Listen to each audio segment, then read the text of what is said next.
is out there. Music of the spheres. Martian girls. Good afternoon, Andrew, and welcome to FTMO TV. How the devil are you? Thank you. Yeah, it's good afternoon. Yeah, it is. It's just. So today we're here to talk about your brand new album, your first since 2011's Unfinished Business, and that is called Out There, A Deep Space Love Story. So tell us a little bit about the album then. Why now? And how did it come about? Why now? That is really the best question. It's now because 2025 is the centenary of Russell Hoban's birth. And I didn't realize that till some chap called Roland Clare got hold of me through John, actually, Rhino, or through a friend of John's. So he eventually got hold of me because Russell Hoban, who wrote with me we started in 96, just after the old Queen Victoria's funeral, I think it was. It was a long time ago. So this is his centenary, and it really, really jogged my memory. And I played a cassette I had, and I thought this was and is good. So anyway, I got hold of Mike Paxman, who had been at the original recordings of these demos in 96, 97, maybe 98. And Mike, strangely, had buried them at the bottom of his garden. And we went and got a couple of shovels, and we dug up all the files. Metaphorically. I am lying, of course. But being Mike Paxman, he had everything. So we played it all through and thought, we were right, this is great. It's really good. Not just, me or the music, the whole thing, the whole concept of the story. I mean, it is out there. It's not right. It's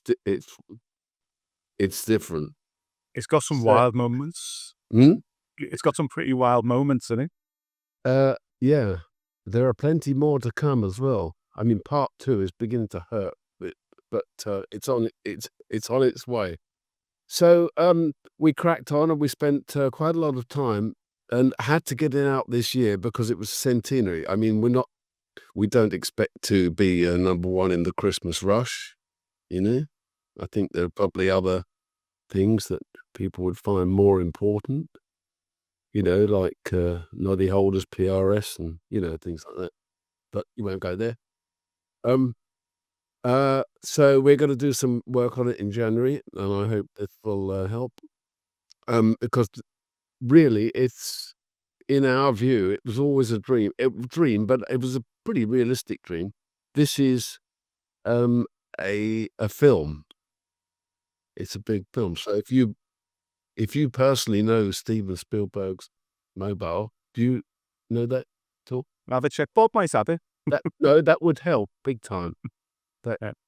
It does have, I've listened to it quite a bit, and Andy's listened to it quite a bit as well, and it does have, it leaves to being cinematic or in animated or something. It does have that narrative running through it. I was going to ask you a little bit about Russell, actually. Tell us a little bit more about Russell, how you met Russell, and what your relationship with him was. Russell, we just met by chance, really. Our wives met at the school gates because our sons went to the same school in Sheen, and they got on terribly well. And we met eventually, and we got on like a house on fire. And one day he said, "Let's why don't we try and write a song together?" And this is true, and it just went from there. And then it was a couple of ideas. We thought, no, that's not right. And then they turned into a couple of other ideas. They said, what about this? And then before we knew where we were writing the bloody musical. no, stage musical with all sorts of things, and it took weird walks. It went off in different places. A lot of it was based. The characters are based on a book he just finished, had just been published, called Fremder, and it's that is really out there. I mean, you can get a nosebleed after the first chapter. It's full. It's out there. We're talking getting stuck inside the reality membrane and stuff, and going really weird stuff. Different galaxies. Nothing. Parallel worlds is where you just you really have to work hard to stay there. Flick and fade, John, flick and fade. Happiness is in your mind. Flick and fade, John, flick and fade. What you dream is what you get. How did you work on those songs? How were they written? What was At the time, we did, I think, 5 demos and a couple of other ideas that I'd strummed, and Ross said, "Yeah, I like that. I'll play you one now." No, I won't. So Mike Paxman and I worked pretty hard for a couple of months, and he cleaned up an awful lot of stuff. I mean, the technology nowadays is awesome. Some of the stuff was on I'd recorded at home on. So there was no separation, and he's got this stuff now that you can separate. You remember the first big thing we all heard about it, I think, was somebody doing John Lennon's voice, separating it from something. I thought, how'd you do that? Well, now I still have no idea. No idea. You can unpick mono recordings. Come on, it now. But Mike can do it. Yeah. And he did a lot of work, and I did a lot of work, and we redid a few things and tied it up, and we've got this which we like very much. As I say, it's random snapshots. It's not in order. It's in an order that's best to listen to on the album, but it's different parts. Well, that probably makes sense, because I was going to say... I hope it's making sense, because I'm quite busy. So, in terms of the album then, in terms of what it is, do you fancy explaining the plot? You know, what is a deep space love story? Right. Well, if you buy this, inside there, actually it says it on the CD, but it starts the story off. But of course, with CD, you need binoculars and everything. I can't read it. It's a chap called John, who and they live on Earth, and it's a pretty messy place. It's gone pretty bad. I mean, not far off actually from today, but worse. But worse. And there's a lot of space travel, and anyway, his girlfriend dies. I'm giving you the very short bit. She knows she's going to die. She has a premonition. I'm going to get lost again. She dies, and he grieves her because he doesn't believe that she's really gone. And of course, it turns out he's right. But I won't spoil that by telling you that. Anyway, he gets down and down, further down and down, and his 2 friends, Jim and CW, they decide to try and rescue him, really, from not suicide, but just living death, really, I suppose. And they get together and put all their savings into something they dreamt about for ages, which was getting off on bike. So they bought a shitty second-hand, fifth-hand deep space freighter called the Golden Hind, and they go off, and they're going to be a tramp steamer and just take stuff from wherever to wherever and have fun. And they do actually have a lot of fun, especially Jim and CW, who are pretty naughty. And And they get into all sorts of trouble, and they visit all sorts of different planets where there are weird people and weird things, and lots of stuff happens, and then they get really rat-assed on one planet, and they got really bad booze, and they get completely lost, and they have to land the Golden Hind on a planet, the unauthorized, a planet called Boondocks 3. The booze they sell is not the best. Makes you blind for half a day, which could be why we lost our way. Ended up on Boondocks 3, and not where we were meant to be. And Boondocks 3 is a sort of open prison planet, and nobody there is happy about it. It's a horrible place. It's horrible, and they're prisoners, and that's really all it says on the album. The rest is, needless to say, they do escape.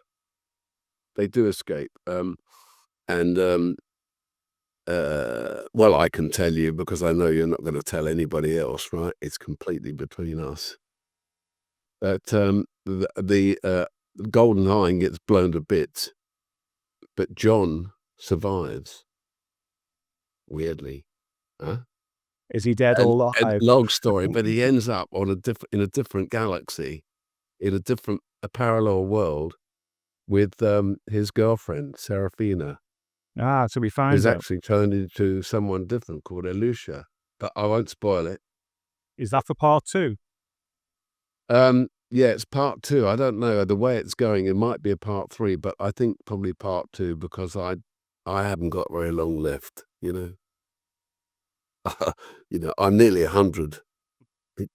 It's beginning to hurt.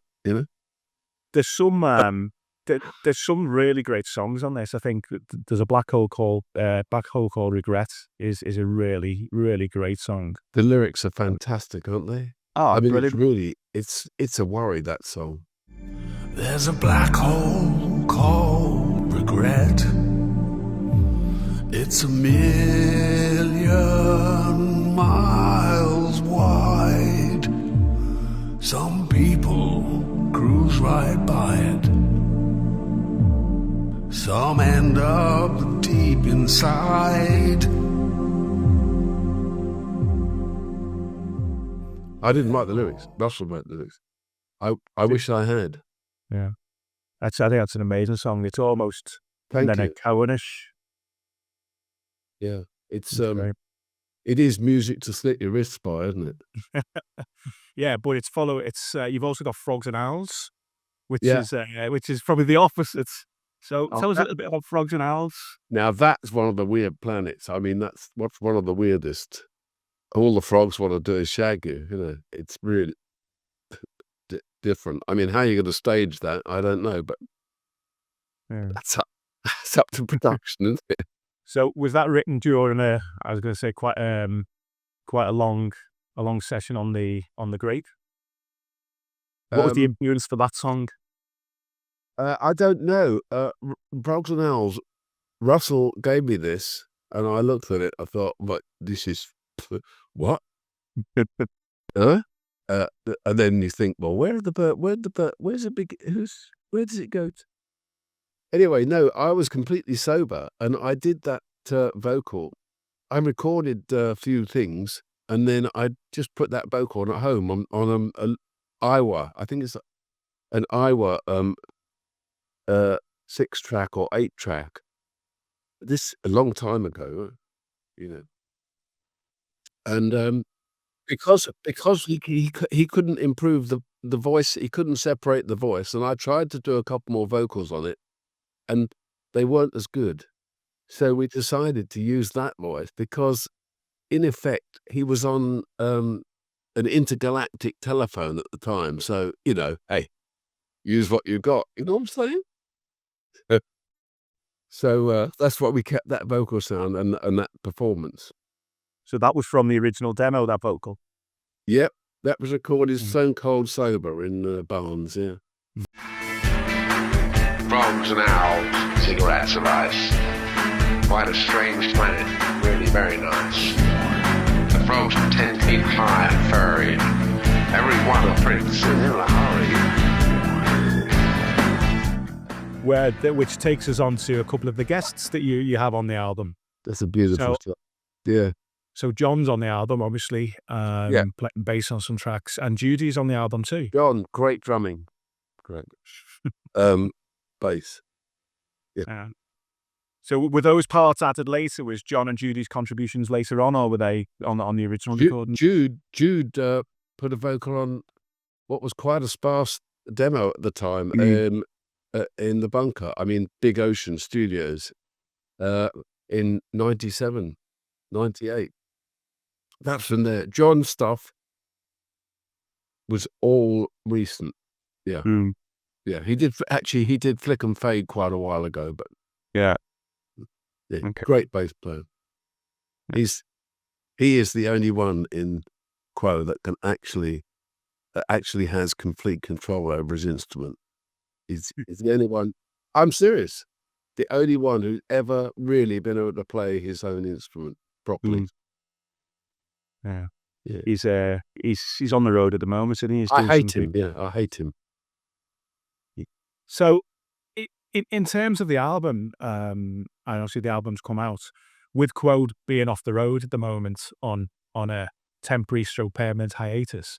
Have you ever thought about doing any solo shows or doing anything to promote the album? I have thought about it, but I've seen John after a couple of his shows, and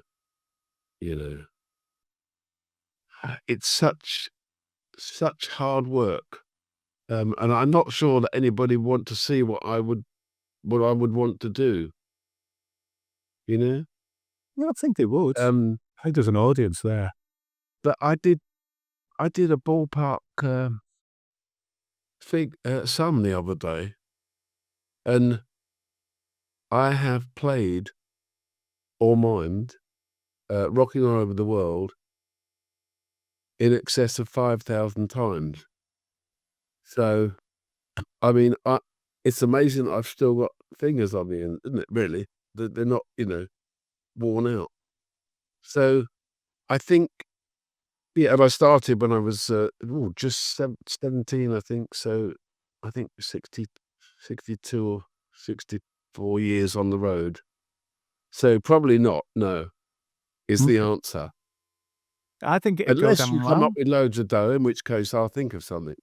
Yeah, I think based around the concept, if you look at the concept of the album, and even if there's a part 2, there might even be something bigger than a straight performance. It could even be bigger than that. If I get some development money to this, then I would love to do this. Yeah. But boy, oh boy, I mean, 1979 with the wall, that was bad enough. I mean, this would be as hard as that. Millions of dollars. But yeah, I would do it. Yeah. Okay. So I just think it does lend it to it. The concept definitely lends itself to a bigger performance piece than just the music. There's, where we are now with the technology, there's a lot more that can be done. Oh yeah, absolutely. Now, absolutely. I suppose the polar opposite of what you just said is one of our ideas. Russell idea with me was to have cardboard spaceships. People have horses, cardboard horses with a head and on stage. You could have that. You could have cardboard spaceships. Completely the other way, So, but we abandoned that, I think. That planet where we found the city of love was like magic.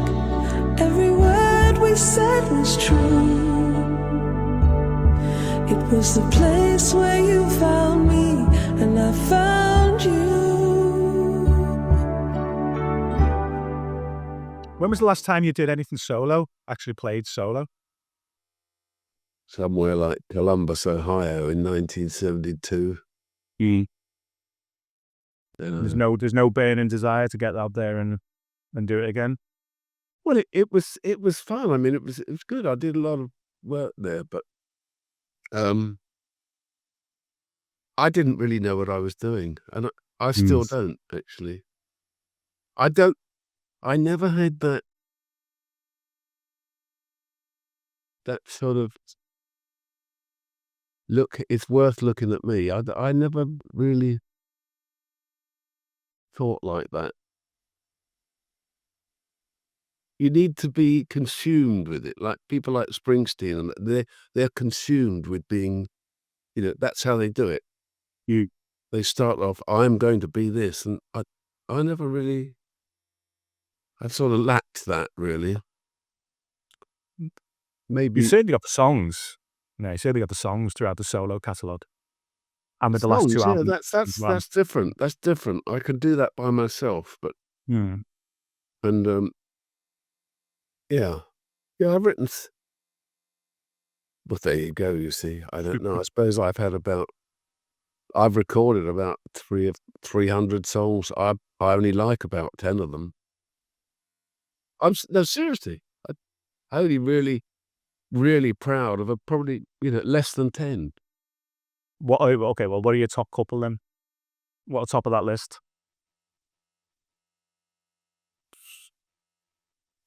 There's a black hole called Regret.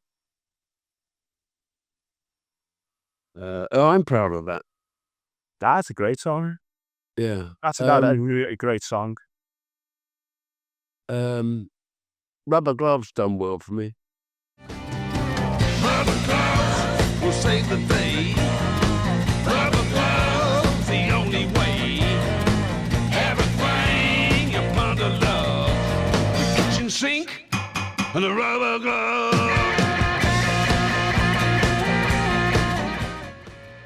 I mean, I really like a couple of songs on Unfinished Business. I had time, that was a lot. I had a long time to put that together, as it were. Because I wasn't putting anything together. I was just doing songs that, didn't like, or, maybe a couple of them I'd tried and for Quo, and it was, nah, we don't do that stuff. Which is the right thing. You have to stick to what you do. I've always been a fan of the, what's the older on Comeback Romance, Drowned in Texas. Oh, thank you. Yeah. Yeah, I've always liked that song. She was a girl. Yeah. So if anyone wants to get a copy of the album, whereabouts do they get the copy? Where can they get it? AndyBown.com. And the vinyl is, I mean, you can, get a CD immediately, I think, from, I can't remember. Right. The vinyl, there's a lead time. God, I'm a good seller on it. I should be a salesman. The lead time is about 30 days. Wow. But Mike tells me it's from Stage Elastic, something. Mike says the quality is awesome, absolutely awesome. Yeah. So, if you want to hear it really nicely, I would recommend that. But they're not cheap, Yeah, God. Yeah, really cheap for what it is, Because there's magnificent music on there. Yeah. And if I were you, I'd buy 2 or 3. In case you scratch it, in case you scratch it or something. Always So good if to have anyone a wants a spare. copy, they go to andybound.com and they can buy copies of the album or CD there. Yeah, AndyBound.com, yes. Please visit it, buy thousands. Okay. Well, Andy, thanks so much for spending some time with us today. And we look forward to part 2 of Out There When That Arrives. Give us a chance. God. Nice to see you. Good stuff.